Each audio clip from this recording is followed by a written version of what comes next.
How you going, guys? Mark here from Dino Paints. On this video, I'm going to be painting our Fuchsia and Violet Candy Colorz over the top of the Smashed Metal Guard that I painted in a previous video.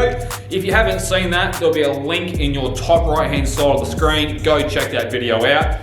Now, with that being said, guys, I've sanded this panel down with grey Scotch-Brite and 800 grit dry with an orbital sander. Now, because I want to see what colour ground coat was used underneath the Candy Colorz, I'm going to mask off the centre body line, applying the violet on one half and the fuchsia on the bottom half. Let's get into it right now.